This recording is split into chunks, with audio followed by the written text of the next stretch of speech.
Oh,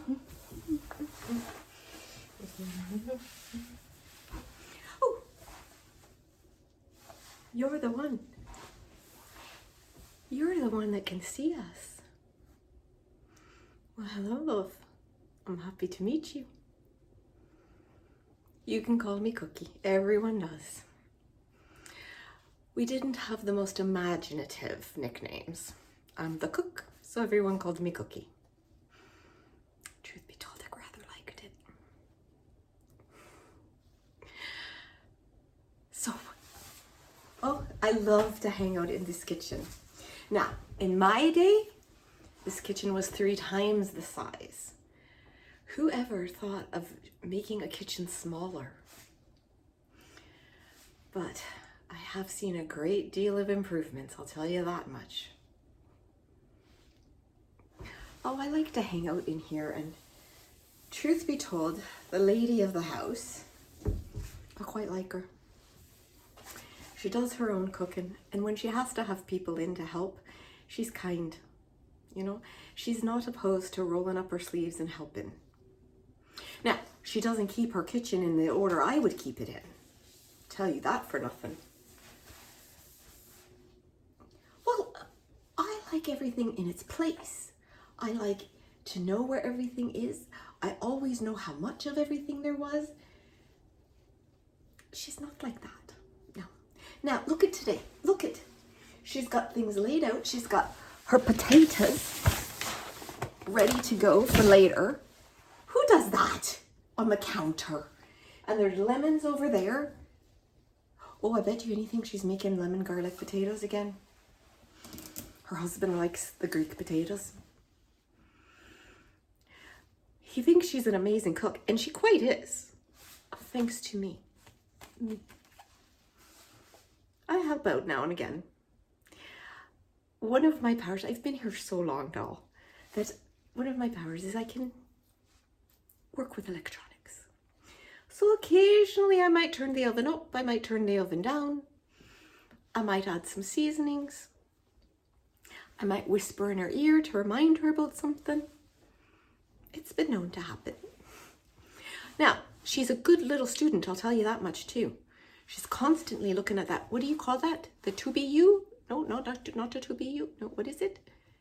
The YouTube. She's always on the YouTube, and over there, she's got the cookbooks. I totally trust someone who's always trying to learn. I was always trying to learn. Do you know right now in the oven, she's got Japanese milk bread proofing. Now, I watched her make it.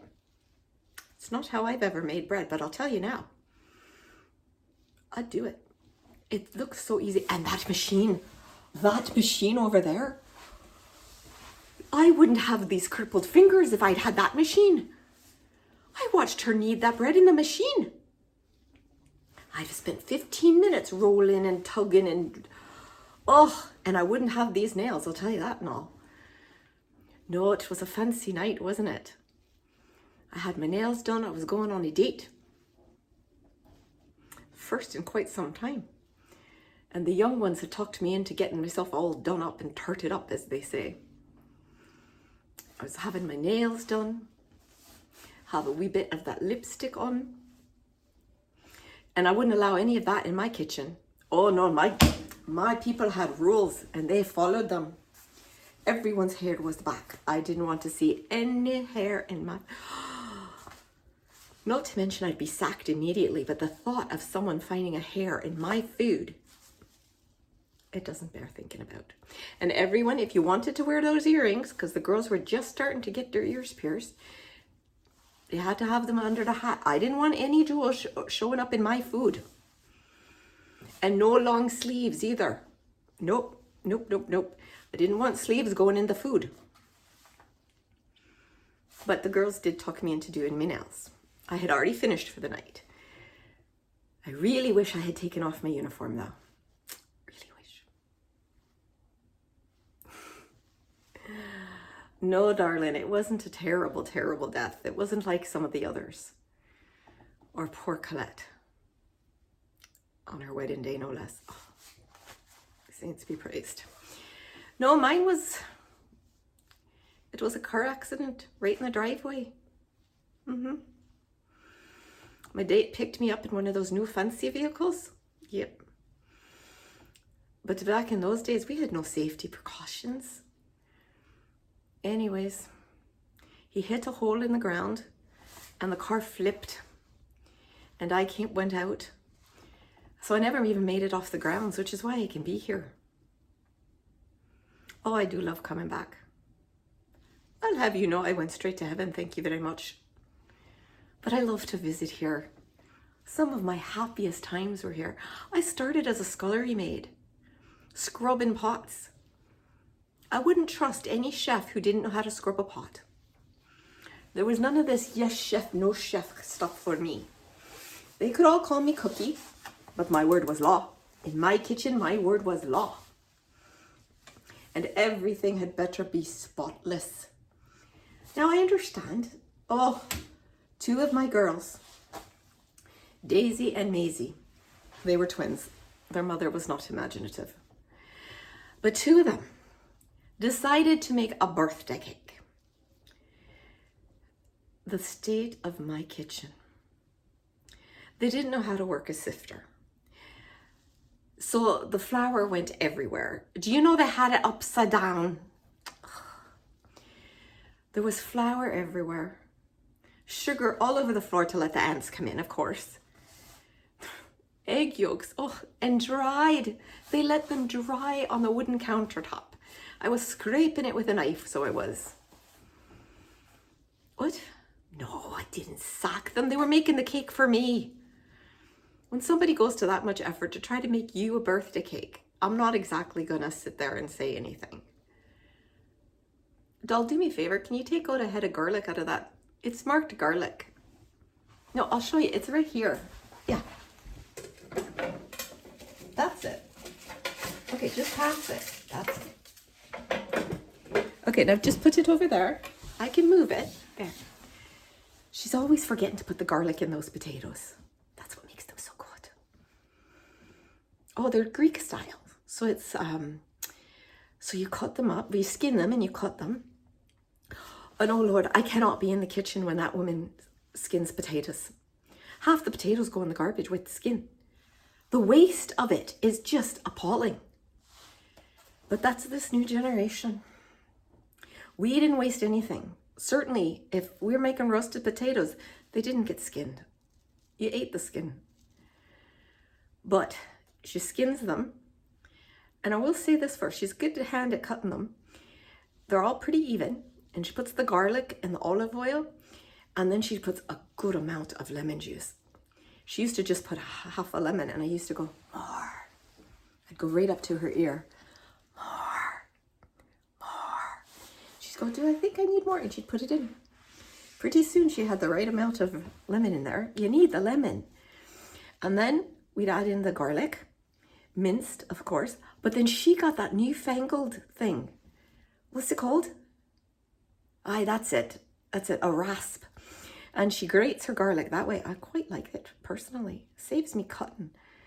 I was getting to the point it was getting hard to see, you know.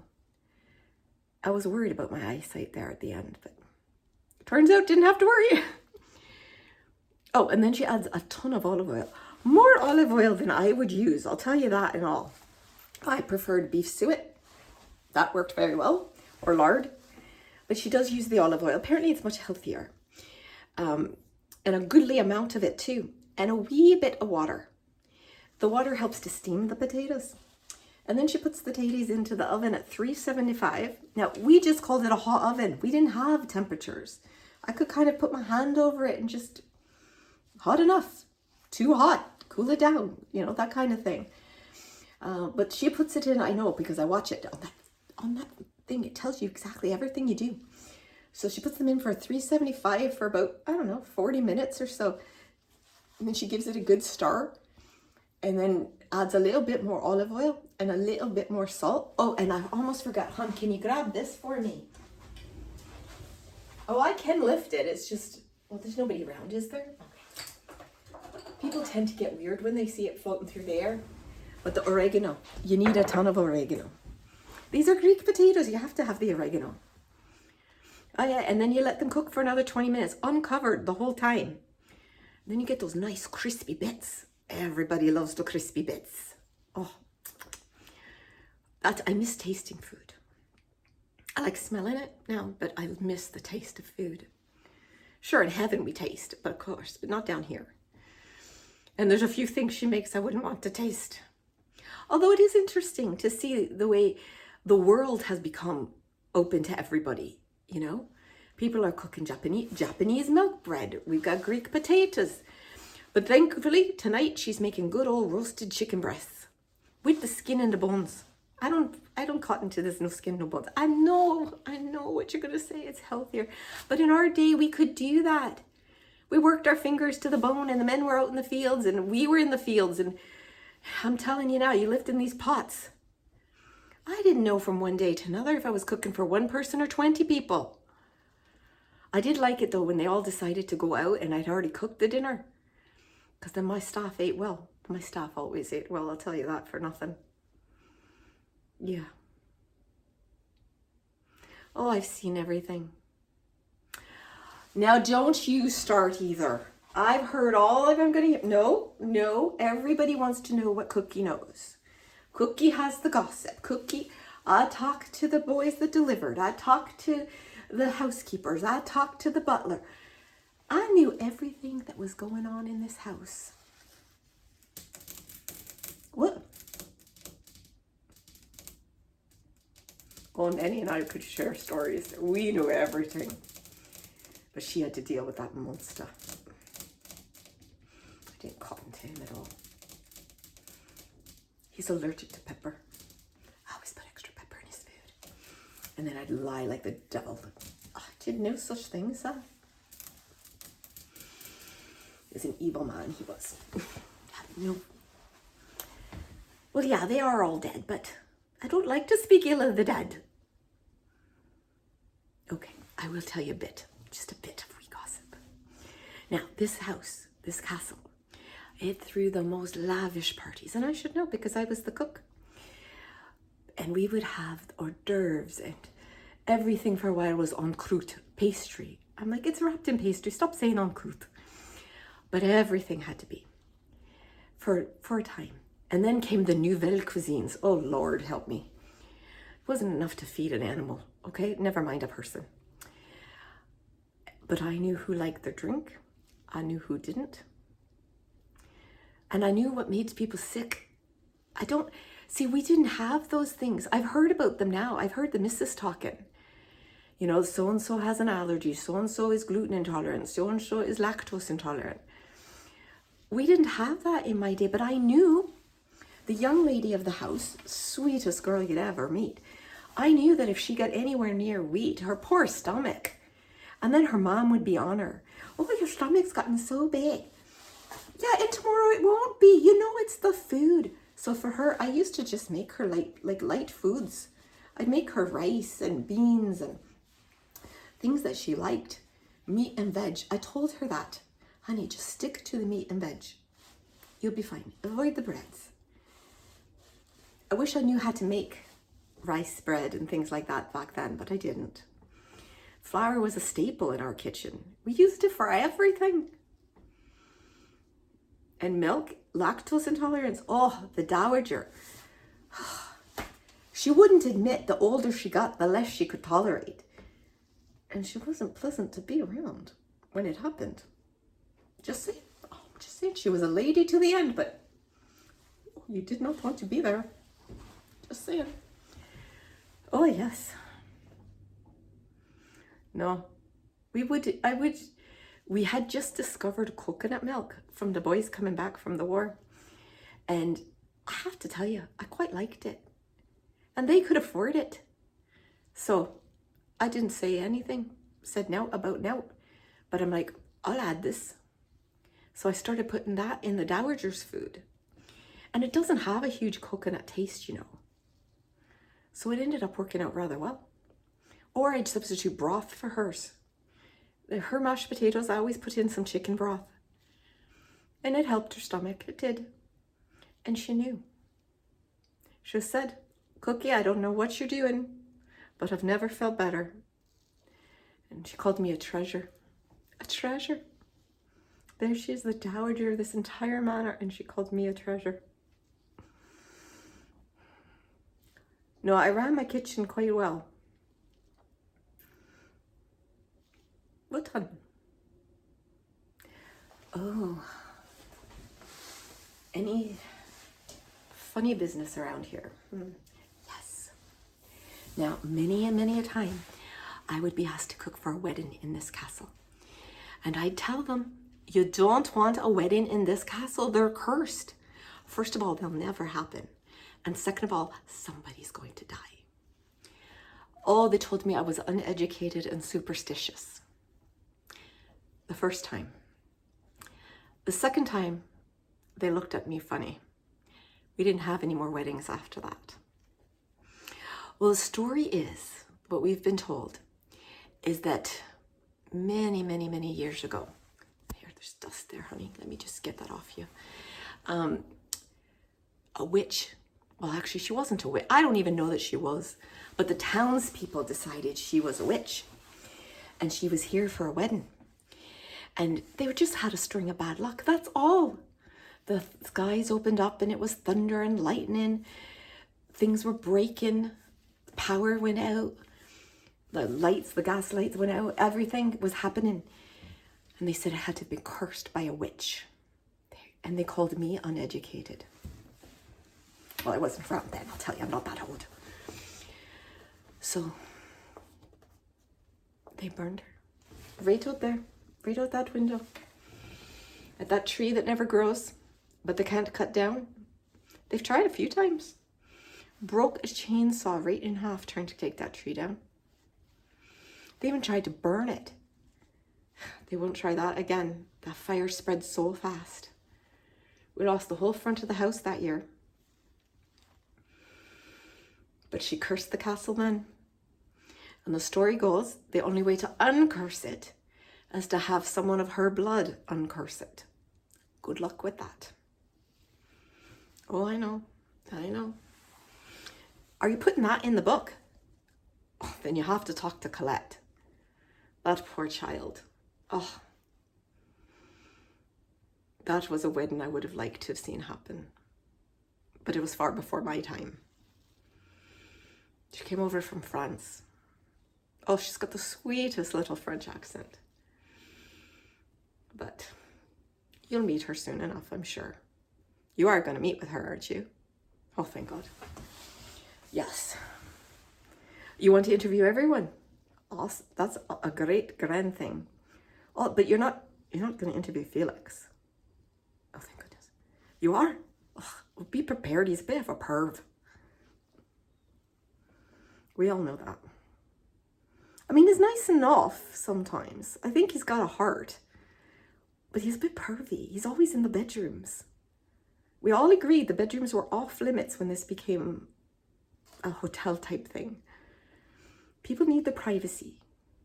It's just not, it's distasteful. But Felix hangs out in the bedroom level. He gets the floor 3, so that's why we all think he's a perv. Well, if you find out any different, let me know. I've always had a soft spot for the underlings, you know? The ones that people don't understand. The wee children I've seen come and go through this castle, there's nothing wrong with them.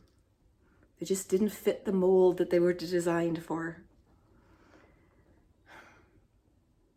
Nanny was amazing for that. She could look at someone and just know if they were being treated right or not. Yes, I miss the wee ones. The littlest ones can see us, you know. I'll have the little ones come in here sometimes and they'll look at me and they'll say cookie, and I'll be thinking, are you wanting to talk to Cookie or would you like a cookie? And I keep a canister of cookies underneath there, the lower shelves, where the kids can get to them. I whispered in her ladyship's ear one day. She said, you know what? I think the kids deserve to find a treat now and again. So now we always keep a container of cookies down there. It's one of my favorite things. What time is it? Oh, you best be getting out of here now. Her ladyship's going to be coming in to prep dinner. I did love talking to you. And if you want to talk again, let me know. Well, tomorrow's Halloween, so it should be a lovely night. Absolutely. Thank you so much, love.